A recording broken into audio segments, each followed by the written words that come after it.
Hallelujah. सभी को जय मसीह की। मैं अमरीक जॉय आज एक बार फिर प्रभु पिता का धन्यवाद करता हूं कि प्रभु पिता ने समय दिया कि परमेश्वर के वचन आपके साथ बांट सकूं। मेरा YouTube channel Hindi Punjabi Bible study, इस चैनल के ऊपर मैं आपका स्वागत करता हूं।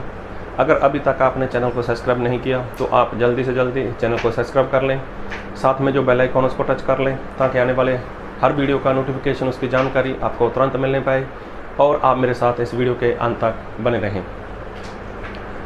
आप जानते हो कि आज इस संसार में जो शैतान है वो कितना दुखी है। शैतान आज कितना परेशान है। शैतान कितना उदास रहता है, कितना मायूस रहता है।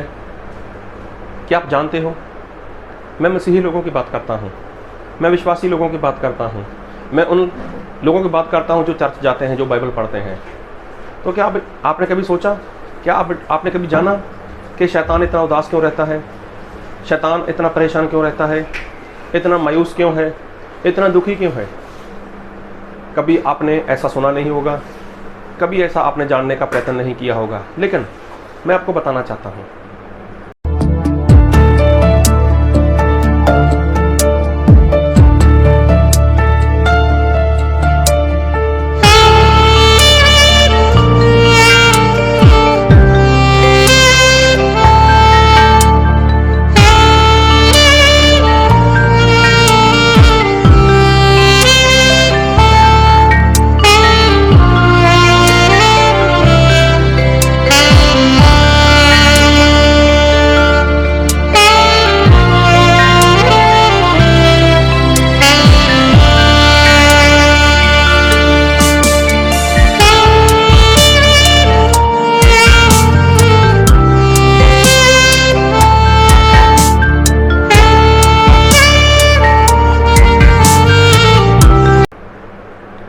तो शैतान उदास क्यों है?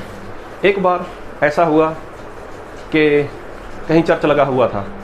चर्च के बाहर शैतान बैठा हुआ था, सर के ऊपर हाथ रखकर।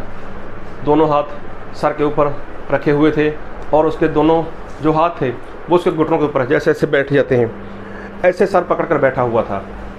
तो वहाँ पर प्रभु यीशु आए और प्रभु यीशु ने उससे बात की, शैतान तू यहाँ पर बैठा है, उदास है, दुखी है, क्यों, क्या कारण? तो शैतान ने बोला, मैं परेशान हूँ, मैं उदास हूँ, मैं मायूस हो चुका हूँ, मैं दुखी हो चुका हूँ। प्रभु यीशु ने बोला, ये सारे काम तो तेरे हैं। लोगों को तू दुखी करता है, लोगों को तू उदास करता है, लोगों को तू मायूस करता है, तो तू कैसे उदास, तू कैसे मायूस, तू कैसे दुखी? तो शैतान ने बोला प्रभु यीशु को, मैं दुखी हूँ मसीही लोगों से, मैं दुखी हूँ विश्वासी लोगों से, मैं दुखी हूँ ऐसे लोगों से जो चर्च जाते हैं। तो प्रभु यीशु ने बोला, कैसे, क्या बता सकते हो कैसे दुखी हो? तो शैतान ने बोला, बहुत से ऐसे काम हैं जो मैं नहीं करता, बहुत से ऐसे काम हैं जो मैं खुद नहीं करता।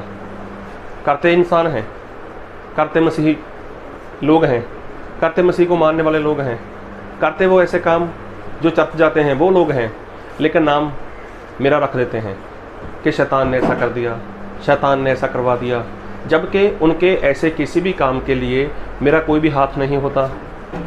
कभी भी मैंने ऐसा उनके साथ कुछ किया ही नहीं होता, लेकिन हर बार जब कुछ उल्टा सीधा होता है तब बोलते हैं शैतान ने ये करवा दिया, शैतान ने ऐसा कर दिया, शैतान ने वैसा कर दिया। इसी बातों से मैं दुखी हूँ, इसी बातों से मैं मायूस हो चुका हूँ कि जितना बदनाम मुझे मसीही लोगों ने किया है, मसीह को मानने वाले लोगों ने किया है, चर्च जाने वाले लोगों ने किया है, इतना बदनाम तो मैं हूँ भी नहीं, इतना बदनाम मुझे किसी ने नहीं किया।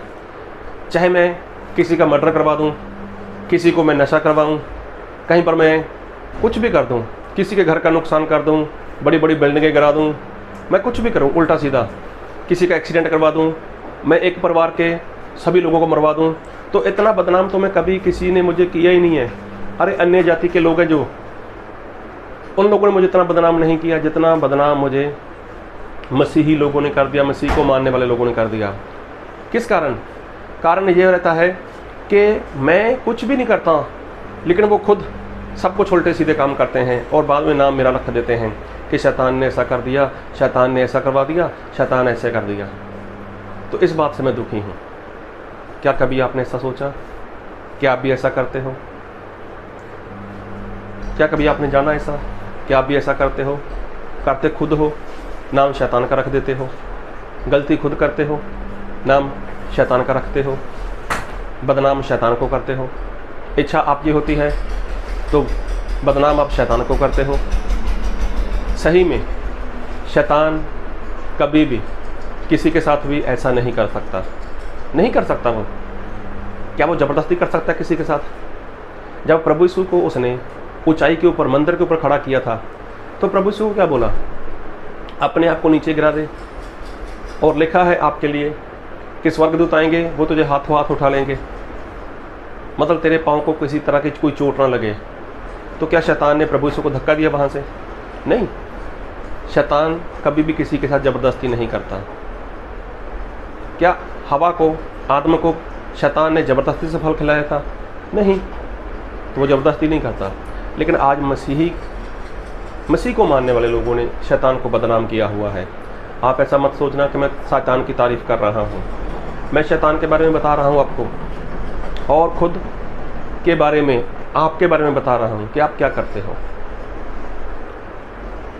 एक बात पूछूं, क्या आपको स्वर्ग जाने से शैतान रोक सकता है?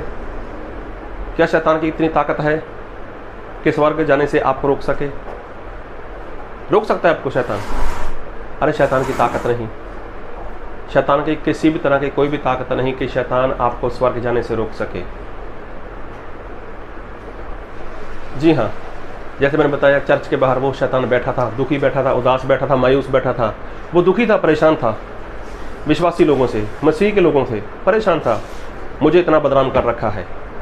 तो आज भी ज़्यादातर लोग यही बोलते हैं कि हम स्वर्ग तो चले जाते, लेकिन शैतान ऐसा ऐसा करता है, शैतान वैसा वैसा करता है। तो सही में शैतान की बदनामी मत करो, शैतान की बदनामी मत करो। शैतान कभी भी किसी को भी स्वर्ग जाने से नहीं रोक सकता। अरे शैतान तो स्वर्ग जाने के लिए इंसान को, उसके लिए आसानी कर देता है। जी हाँ, इंसान स्वर्ग पहुंच जाए तो उसके लिए रास्ता आसान कर देता है शैतान उसके लिए रास्ता आसान करता है। तो वो कभी भी किसी इंसान को स्वर्ग जाने से रोक नहीं सकता। रुकता कौन है मालूम आप लोगों को? इंसान खुद रुकता है। कैसे? एक वचन पढ़ूंगा आपके लिए, और मैं पढ़ूंगा प्रेरितों का काम रसूला उसका 13 अध्याय उसके 44 वचन से 44। अगले सब्बत के दिन नगर के प्राय सब लोग परमेश्वर का वचन सुनने को इकट्ठे हो गए, परंतु यहूदी भीड़ को देखकर ढा से भर गए और निंदा करते हुए पौलुस की बातों के विरोध में बोलने लगे। अब देखो, वहाँ पर यहूदी लोग थे। पौलुस जब वहाँ पर कुछ प्रचार किया, प्रभु यीशु के बारे में बताया, तो यहूदी लोगों ने पौलुस का विरोध किया। और आगे लिखा है इसके 46 वचन में 46 में, तब पौलुस और बरनबास ने निडर होकर कहा, अवश्य था कि परमेश्वर का वचन पहले तुम्हें सुनाया जाता, परंतु जब तुम उसे दूर हटाते हो और अपने को अनंत जीवन के योग्य नहीं ठहराते, तो देखो हम अन्य जातियों की ओर फिरते हैं। अब देखो, यहाँ पर लिखा है कि जब तुम परमेश्वर के वचन को सुनते हो, मानते नहीं, तो इसमें क्या करते हो? तुम खुद को परमेश्वर का जो अनंत काल का जीवन है, जो स्वर्ग है, उसके योग्य खुद को नहीं ठहराते। देखो फिर पढ़ूंगा वचन, ध्यान से सुनना और समझना। तब पौलुस और बरनबास ने निडर होकर कहा, अवश्य था कि परमेश्वर का वचन पहले तुम्हें सुनाया जाता, परंतु जब तुम उसे दूर हटाते हो। किसको दूर हटाते हो? परमेश्वर के वचन को दूर हटाते हो और अपने को अनंत जीवन के योग्य नहीं ठहराते। किसको? अपने को परमेश्वर के राज्य के योग्य नहीं ठहराते, तो देखो हम अन्य जातियों की ओर फिरते हैं। तो देखो, स्वर्ग जाने से कौन रोकता है? शैतान कभी नहीं। इंसान स्वर्ग जाने से खुद को खुद रोक लेता है। कब? जब परमेश्वर का वचन इंसान के पास पहुंचता है और इंसान वचन सुन लेता है लेकिन वचन मानता नहीं। जब वचन मानता नहीं, वचन की आज्ञाकारी नहीं करता, तब इंसान क्या करता है? खुद को अनंत काल के राज्य के योग्य नहीं ठहराता, खुद को स्वर्ग में जाने से रोक लेता है। तो इसमें बताओ शैतान की क्या गलती? शैतान ने क्या आपका हाथ पकड़ लिया? शैतान ने क्या आपके पैर पकड़ लिए?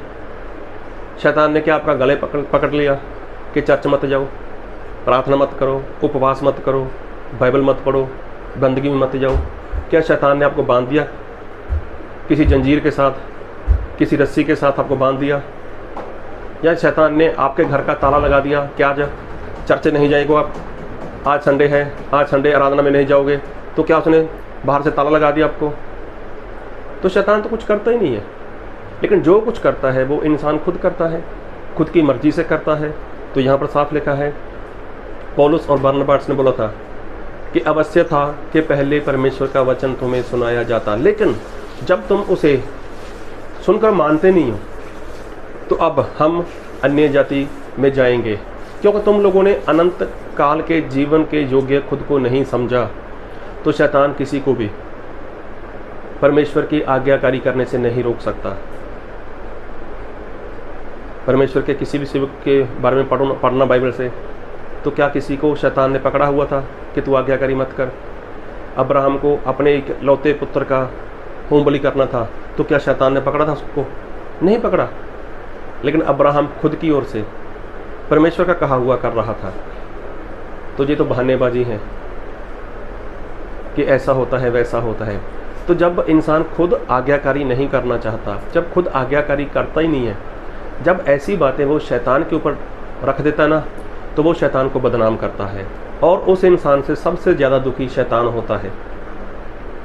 उस इंसान की बातें सुनकर शैतान दुखी होता है। अरे मैंने तो इसको कुछ बोला ही नहीं, मैंने तो इसको कुछ करने से मना किया ही नहीं, लेकिन ये खुद ही नहीं करना चाहता, तो नाम मेरा बदनाम करता है। आज बहुत से ऐसे लोग हैं ना, बहुत से ऐसे लोग हैं। परमेश्वर ने जब इजराइल प्रजा को मिस्र देश की गुलामी से बाहर निकाला था, तब परमेश्वर ने एक बात मूसा के साथ की थी। और वो बात क्या थी? निर्गमन कूच उसका 19 अध्याय उसके 3 वचन से, तब मूसा पर्वत पर परमेश्वर के पास चढ़ा गया और यहोवा ने पर्वत पर से उसको पुकार कर कहा, याकूब के घराने से ऐसा कह और इस्राएलियों को मेरा यह वचन सुना, तुमने देखा कि मैंने मिस्रियों से क्या क्या किया, तुमको मानो उकाब पक्षी के पंखों पर चढ़ाकर अपने पास ले आया हूँ। इसलिए अब यदि तुम निश्चय मेरी मानोगे और मेरी वाचा का पालन करोगे, तो सब लोगों में से तुम ही मेरा निज धन ठहरोगे। समस्त पृथ्वी तो मेरी है और तुम मेरी दृष्टि में याजकों का राज्य और पवित्र जाति ठहरोगे। जो बातें तुझे इस्राएलियों से कहनी हैं वे ये ही हैं। अभी देखो परमेश्वर ने मूसा को बोला, मूसा ये बातें बोल कि मैं अगर तुम्हें एक वाचा देता हूँ, अगर वाचा का तुम पालन करोगे तो तुम मेरी क्या हो जाओगे? मेरी खास प्रजा हो जाओगे, निज धन होगे मेरा तुम लोग। और लिखा है और तुम मेरी दृष्टि में याजकों का राज्य और पवित्र जाति ठहरोगे जब मेरी आज्ञा मानोगे। तो परमेश्वर ने आज्ञा देने से पहले मूसा से बात की कि जाकर उस प्रजा को बोल। और मूसा ने क्या किया? तब मूसा ने आकर लोगों के पुरनियों को बुलाया और ये सब बातें जिनके कहने की आज्ञा यहोवा ने उसे दी थी उनको समझा दी। और सब लोग मिलकर बोल उठे, जो कुछ यहोवा ने कहा है वह सब हम नित्य करेंगे। लोगों की ये बातें मूसा ने यहोवा को सुनाई। अब देखो, जब ये बातें परमेश्वर ने मूसा को बताई, मूसा पहाड़ से नीचे आया और लोगों को बताया कि देखो परमेश्वर ने ऐसा ऐसा बोला है, क्या तुम परमेश्वर की निज प्रजा, निज धन, पवित्र प्रजा, पवित्र लोग बनने वाले हो, पवित्र जाति ठहरोगे? लेकिन उसकी आज्ञा है, इसका पालन करना होगा। तो लोगों ने बोला हाँ, हम इसको हर रोज़ मानेंगे। और लिखा है जो कुछ यहोवा ने कहा है वह सब हम नित्य करेंगे, मतलब हर रोज़ करेंगे, प्रतिदिन करेंगे और करते रहेंगे। अब यही बातें जब परमेश्वर के पास मूसा लेकर गया, परमेश्वर ने मूसा को भेजा था पहले कि जा प्रजा के पास, तो क्या प्रजा क्या बोलती है? तो प्रजा ने बोला हम तैयार हैं। तो प्रजा की बातें लेकर परमेश्वर के पास मूसा चले गए और उसके बाद उनको आज्ञा मिली। अभी देखना, परमेश्वर ने जब इजराइल प्रजा को मिस्र देश की गुलामी से बाहर निकाला था तो कितने लोग थे? 6,03,550 लोग। अब वो लोग कनान देश में नहीं पहुँचे। क्या परमेश्वर उनको लेकर नहीं जाना चाहते थे? लेकर जाना चाहते थे ना। क्या परमेश्वर ने रास्ते में उनकी देखभाल नहीं की? अरे बीमार तक नहीं होने दिया, खाने को दिया, पीने को दिया, रहने को दिया, सब कुछ किया उनके साथ। लेकिन अब वो लोग आज्ञा नहीं मान रहे, अब वो लोग वचन नहीं मान रहे। तो क्या शैतान ने किसी की आकर मुंडी को पकड़ लिया, किसी का गिरेबान पकड़ लिया, किसी का हाथ पैर बांध दिए कि तू आज्ञा पालन मत करना? लेकिन नहीं, इंसान ने खुद से नहीं चाहा, इंसान ने खुद से नहीं चाहा कि वो परमेश्वर की वचन की आज्ञा पालन करे। अब देखो यहोशू और कालेब, वो तो आज्ञा पालन कर रहे थे। क्या वो दो लोग कनान देश में नहीं पहुँचे? क्या 6,03,548 लोगों के साथ परमेश्वर का वादा नहीं था कि मैं तुम्हें वो कनान देश की धरती दूंगा, यहाँ पर दूध और मधु की धाराएं बहेंगी? तो जो सारी बातें तो परमेश्वर ने बोली थी, लेकिन वो 6,03,548 लोग नहीं पहुँच पाए। कारण क्या? उन लोगों ने परमेश्वर के वचन के ऊपर विश्वास नहीं किया, उन लोगों ने परमेश्वर के वचन को माना नहीं। मूसा मान रहा है, यहोशू मान रहा है, कालेब मान रहा है, तो लेकिन ये लोग नहीं मान रहे। तो क्या इनको शैतान ने रोका हुआ था? क्या शैतान ने मना कर दिया था कि ऐसा ऐसा करना? नहीं, इन लोगों ने खुद को कठोर कर लिया। परमेश्वर के वचन को सुना, परमेश्वर की बातों को देखा, खाया पिया, सब कुछ देखा इन लोगों ने, बड़े बड़े चिन्ह चमत्कार देखे, सब कुछ देखा इन लोगों ने। लेकिन होता क्या था? परमेश्वर के विरोध में बातें बोलते थे, हर बार परमेश्वर के विरोध में चले जाते थे। जब ये बातें हुई, जब ये मुश्किलें आई, तब देखो वो लोग रास्ते में मर गए। तो आप बता सकते हो कि इसके पीछे जिम्मेवार कौन था? क्या शैतान जिम्मेवार था? क्या शैतान किसी के साथ ज़बरदस्ती करता है? क्या शैतान किसी को बांध देता है कि वो आज्ञा पालन ना करे? आज्ञा पालन इंसान खुद से करता है, और वो भी परमेश्वर की आत्मा की सहायता से करता है, पवित्र आत्मा की सहायता से करता है। तो यदि आपने एक बात मन में ठान ली कि मुझे ऐसा करना है, परमेश्वर के राज्य में जाना है, तो शैतान भी आपका कुछ नहीं कर सकता, शैतान भी आपको कभी भी हरा नहीं सकता यदि आपने ठान लिया। अरे आपने बोला नहीं होगा, कैसे करूं, ऐसा है वैसा है, तो आप क्या करते हो? आप नहीं कर पाओगे। तो जब नहीं कर पाओगे तब आप किसको दोषी ठहराते हो? शैतान को। किसके ऊपर इल्ज़ाम लगा देते हो? शैतान के ऊपर। शैतान को बोलते हो शैतान ने ऐसा कर दिया, शैतान ने वैसा कर दिया। अरे शैतान दुखी है आप लोगों से, परेशान है आप लोगों से, उदास है आप लोगों से। आपने खाम खाए शैतान को बदनाम कर दिया है। शैतान आपके साथ कभी भी ज़बरदस्ती नहीं कर सकता, कभी भी आपको आज्ञाकारी करने से नहीं रोक सकता। वो तो आपको स्वर्ग में पहुंचाने में आपके लिए रास्ता आसान कर देता है। अब प्रभु यीशु मसीह जान देने आए थे, प्रभु यीशु जान देने आए थे, लेकिन शैतान ने देखो प्रभु यीशु के साथ कैसा कैसा किया, कितने सारे इल्ज़ाम लगाए प्रभु यीशु के ऊपर। और क्या हुआ? शैतान ने प्रभु यीशु के मारने का रास्ता आसान कर दिया। प्रभु यीशु मसीह ने मौत को हरा दिया, शैतान को हरा दिया, मुर्दों में से जिंदा हो गए, आज वो स्वर्ग में चले गए। तो शैतान तो इंसान का रास्ता आसान करता है ताकि वो परमेश्वर के पास स्वर्ग में पहुंच जाए। वो कभी भी आपके साथ ऐसा रुकावट नहीं करेगा। रुकावट कौन डालेगा? खुद आप डालते हो, क्योंकि आप खुद को अनंत काल के जीवन के योग्य नहीं समझते। तो 6,03,548 लोगों ने यही किया था। वो खुद ही नहीं जाना चाहते थे वहाँ पर, खुद ही नहीं जाना चाहते थे वहाँ पर, उनको डर लग रहा था वहाँ पर, कुछ भी हुआ वहाँ पर वो खुद नहीं जाना चाहते थे। लेकिन यहोशू और कालेब उन्होंने ठाना हुआ था हम वहाँ पर जाएंगे और जाकर रहे वो लोग। तो देखो आपको रोकने वाला कोई नहीं है स्वर्ग जाने में, आपको कोई रोक नहीं सकता, शैतान तक नहीं रोक सकता। लेकिन रोकेगा कौन? खुद को रोकते हो आप, जब आप परमेश्वर के वचन की आज्ञाकारी नहीं करते। तो खुद आज्ञाकारी करो, शैतान को बदनाम मत करो और परमेश्वर के राज्य के वारिस हो जाओ। प्रभु आपको इस वचन से बहुत आशीष दे। आमीन।